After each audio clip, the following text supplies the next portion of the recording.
ಎಲ್ರಿಗೂ ನಮಸ್ಕಾರ. Speak Kannada YouTube ಚಾನಲ್ಗೆ ನಿಮಗೆ ಸ್ವಾಗತ. ಸೊ 20ನೇ ದಿನಾಂಕ ಆದ್ಮೇಲೆ ಕರೆಂಟ್ ಅಫೇರ್ಸ್ ವಿಡಿಯೋಗಳನ್ನ ಅಪ್ಡೇಟ್ ಮಾಡಿರಲಿಲ್ಲ.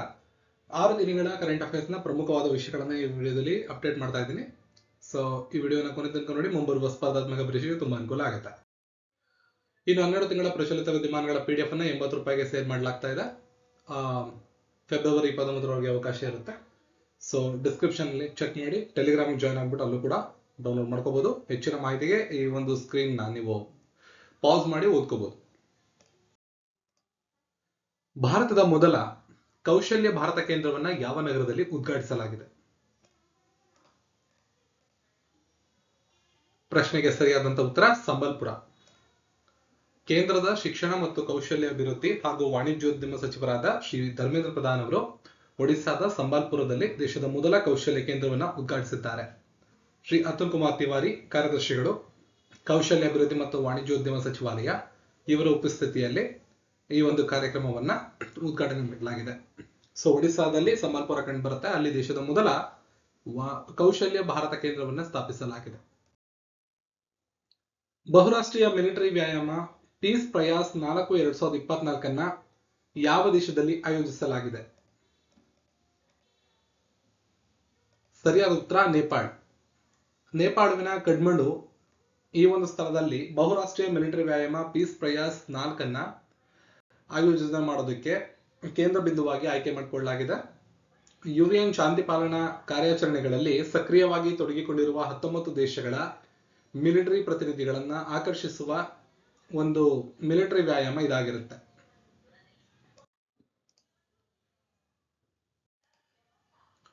ಮುಂದಿನ ಪ್ರಶ್ನೆ, ಏಷ್ಯಾದ ಅತಿದೊಡ್ಡ ಬುಡಕಟ್ಟು ಹಬ್ಬವಾದ ಸಮಕ್ಕ ಸರ್ಕ ವೇದರಂ ಜಾತರವನ್ನು ಯಾವ ರಾಜ್ಯದಲ್ಲಿ ಪ್ರಾರಂಭಿಸಲಾಗಿದೆ? ಸರಿಯಾದ ಉತ್ತರ ತೆಲಂಗಾಣ. ಏಷ್ಯಾದ ಅತಿದೊಡ್ಡ ಬುಡಕಟ್ಟು ಜಾತ್ರೆಯಾದ ಸಮಕ್ಕ ಸಾರಕ ಜಾತ್ರೆಯು ತೆಲಂಗಾಣದ ಮುಲುಗು ಜಿಲ್ಲೆಯಲ್ಲಿ ಸಾವಿರಾರು ಭಕ್ತರು ಭಾಗವಹಿಸುವ ಮೂಲಕ ಬುಡಕಟ್ಟು ದೇವತೆಗಳನ್ನ ಪೂಜಿಸುವ ಮೂಲಕ ಪ್ರಾರಂಭಿಸಲಾಗುತ್ತೆ. ಕನ್ಯಾಪಲ್ಲಿ ಗ್ರಾಮದಿಂದ ಸಾರಕ್ಕನ ಮೂರ್ತಿಯು ಸಾಂಪ್ರದಾಯಿಕ ಆಗಮನದೊಂದಿಗೆ 4 ದಿನಗಳ ಕಾಲ ಮೇಡರಂ ಜಾತಾರ ಉತ್ಸವ ನಡೆಯುತ್ತೆ. ಕೆಂಪು ಬಟ್ಟೆಯಿಂದ ಮುಚ್ಚಿದ ವಿಗ್ರಹವನ್ನ ಸಿಂಧೂರ ಮತ್ತು ಅರಿಶಿನ ಪುಡಿ ತುಂಬಿದ ಪಾತ್ರೆಯಲ್ಲಿ ತಂದು ಮೆಡರಂ ವೇದಿಕೆ ಮೇಲೆ ಇರಿಸಲಾಗುತ್ತೆ. ಇದು ಅಲ್ಲಿಯ ಪರಂಪರೆ.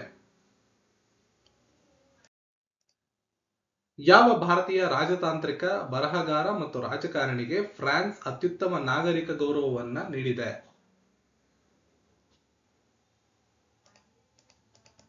ಸೊ ಪ್ರಶ್ನೆಗೆ ಸರಿಯಾದಂತ ಉತ್ತರ ಶಶಿ ತರೂರ್. ರಾಜತಾಂತ್ರಿಕ, ಲೇಖಕರು, ರಾಜಕಾರಣಿ ಶಶಿ ತರೂರ್ ಅವರಿಗೆ ಫ್ರಾನ್ಸ್ ದೇಶದ ಅತ್ಯುನ್ನತ ನಾಗರಿಕ ಗೌರವವಾದ ಪ್ರತಿಷ್ಠಿತ Chevalier de la Legion d'honneur, knight of the Legion of Honour ಅಂತ ಹೇಳಲಾಗುತ್ತೆ. ಈ ಪ್ರಶಸ್ತಿಯನ್ನ ನೀಡಲಾಗಿದೆ.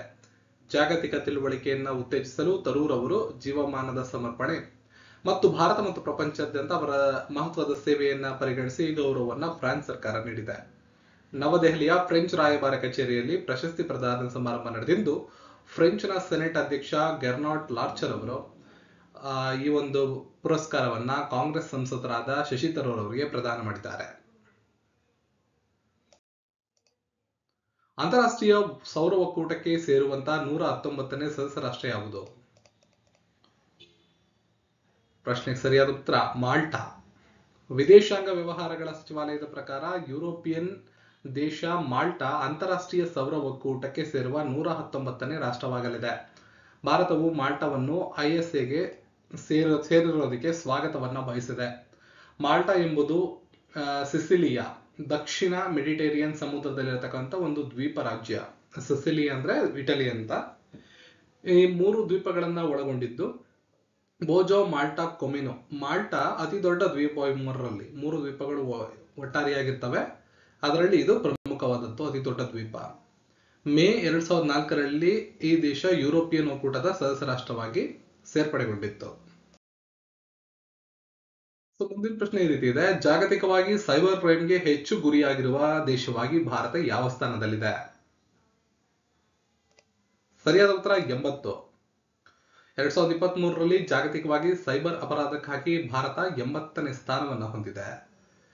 ಸ್ಥಳೀಯ ಬೆದರಿಕೆಗಳು ಸರಿಸುಮಾರು 34% ಬಳಕೆದಾರರನ್ನ ಸೈಬರ್ ದಾಳಿಗೆ ಗುರಿಪಡಿಸಲಾಗಿದೆ ಅಂತ ಹೇಳಲಾಗ್ತಾ ಇದೆ. ಐಡಿಸಿ ಈ ವರದಿಯನ್ನು ಪ್ರಕಟ ಮಾಡಿದ್ದು, ದೇಶದ ಸೈಬರ್ ಸೆಕ್ಯೂರಿಟಿ ಮಾರುಕಟ್ಟೆ 2023ರಲ್ಲಿ $6.06 ಅಮೆರಿಕನ್ ಡಾಲರ್ ಶತಕೋಟಿ ಅಮೆರಿಕನ್ ಡಾಲರ್ ತಲುಪಲಿದೆ ಅಂತ ಹೇಳಿದ್ದಾರೆ.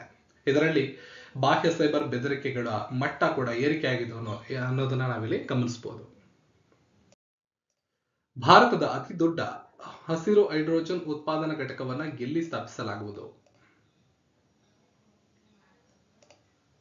ವಿಶಾಖಪಟ್ಟಣಂನಲ್ಲಿ ಎನ್ಟಿಪಿಸಿ ಗ್ರೀನ್ ಎನರ್ಜಿ ಹೈಡ್ರೋಜನ್ ಕೈಗಾರಿಕಾ ಮೂಲಸೌಕರ್ಯ ನಿಗಮದೊಂದಿಗೆ ಭಾರತದ ಅತಿ ದೊಡ್ಡ ಹಸಿರು ಹೈಡ್ರೋಜನ್ ಉತ್ಪಾದನಾ ಘಟಕವನ್ನ ಸ್ಥಾಪಿಸಲು ಒಪ್ಪಂದ ಮಾಡಿಕೊಂಡಿದೆ.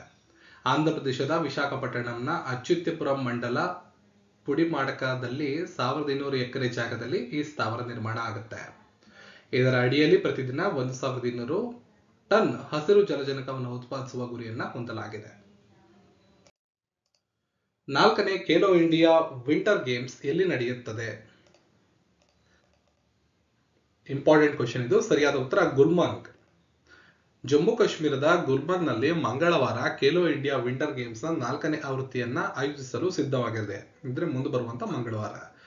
ಪ್ರಸಿದ್ಧವಾದ ಸ್ಕೀಸ್ ರೆಸಾರ್ಟ್ ಗುಲ್ಮರ್ಗ್ನ ಅಧಿಕಾರಿಗಳ ಅತಿಥಿಗಳಿಗಾಗಿ ಕಾತುರದಿಂದ ಕಾಯ್ಕೊಂಡಿದ್ದಾರೆ ಅಲ್ಲಿ ಈ ಒಂದು ಇವೆಂಟ್ ಅನ್ನ ಪ್ರಾರಂಭ ಮಾಡೋದಕ್ಕೆ. ಸುಂದರವಾದ ಹಿಮಾಲಯದಲ್ಲಿ ನೆಲೆಸಿರುವ ವಿಶ್ವ ಪ್ರಸಿದ್ಧ ತಾಣ ಅತ್ಯಾಕರ್ಷಕ ಸ್ಪರ್ಧೆಗಳನ್ನ ಆಯೋಜಿಸಲು ತುದಿಗಾಲಲ್ಲಿ ನಿಂತಿದೆ ಅಂತ ಹೇಳ್ಬೋದು. ಯಾವ ರಾಜ್ಯ ಸರ್ಕಾರ ಇತ್ತೀಚೆಗೆ ಬ್ಯಾಗ್ಲೆಸ್ ಸ್ಕೂಲ್ ಉಪಕ್ರಮವನ್ನ ಪ್ರಾರಂಭಿಸಿದೆ? ಇಂಪಾರ್ಟೆಂಟ್. ಈ ತರ ಕ್ವಶನ್ಸ್ ಗಳು ಕಾಂಪಿಟೇಟಿವ್ ಎಕ್ಸಾಮ್ಸ್ ಗಳಲ್ಲಿ ಜಾಸ್ತಿ ಕೇಳ್ತಾರೆ. ಸರಿಯಾದ ಉತ್ತರ ಮಧ್ಯಪ್ರದೇಶ. ಮಕ್ಕಳಿಗಾಗಿ ಮಧ್ಯಪ್ರದೇಶ ಸರ್ಕಾರ ಹೊಸ ಮಹತ್ವದ ನಿರ್ಧಾರವನ್ನ ಕೈಗೊಂಡಿದ್ದು, ಶಾಲಾ ಮಕ್ಕಳಿಗೆ ಈಗ ಬ್ಯಾಗ್ನ ಅವಶ್ಯಕತೆ ಇಲ್ಲ, ಮನೆ ಕೆಲಸದ ದಿನವೂ ಮಾಡುವಂತ ಅವಶ್ಯಕತೆ ಇರೋದಿಲ್ಲ. ಅಂದ್ರೆ ಹೋಮ್ವರ್ಕ್ ಅಂತ ಇಲ್ಲಿ ಮನೆ ಕೆಲಸ ಅಂದ್ರೆ 2014ರಿಂದ 15ರ ಮುಂಬರುವ ಶೈಕ್ಷಣಿಕ ಅಧಿವೇಶನದಿಂದ ವಾರಕ್ಕೊಮ್ಮೆ ಜಾರಿಗೆ ಬರಲಿರುವ ಈ ನೀತಿ ಸಾಂಪ್ರದಾಯಿಕ ಶೈಕ್ಷಣಿಕ ಮಾನದಂಡಗಳಿಂದ ಗಮನಾರ್ಹವಾದ ಬದಲಾವಣೆಯನ್ನು ಮಾಡುತ್ತೆ ಅಂತ ಅಲ್ಲಿಯ ಸರ್ಕಾರ ಹೇಳಿದೆ. ಈ ನಿಟ್ಟಿನಲ್ಲಿ ಬ್ಯಾಗ್ಲೆಸ್ ಸ್ಕೂಲ್ ಉಪಕ್ರಮವನ್ನು ಅಲ್ಲಿ ಪ್ರಾರಂಭಿಸಲಾಗಿದೆ. ಮುಂದಿನ ಪ್ರಶ್ನೆ, ಕೇಂದ್ರ ಅಬಕಾರಿ ದಿನವನ್ನು ಎಂದು ಆಚರಿಸಲಾಗುತ್ತದೆ?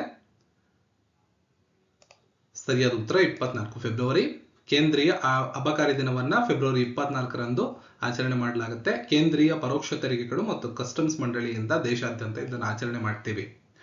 ಕೇಂದ್ರೀಯ ಅಧಿಕಾರಿಗಳು ಮತ್ತು ಕಸ್ಟಮ್ಸ್ ಮಂಡಳಿಗೆ ನೀಡುವಂತಹ ಸೇವೆಯ ಕೊಡುಗೆಗಳನ್ನ ಪರಿಗಣಿಸಿ ಅದರ ಮಹತ್ವವನ್ನು ಸಾರ್ವಜನಿಕರಿಗೆ ತಿಳಿಸುವುದು ಇದರಿಂದ ಪ್ರಮುಖವಾದ ಉದ್ದೇಶ.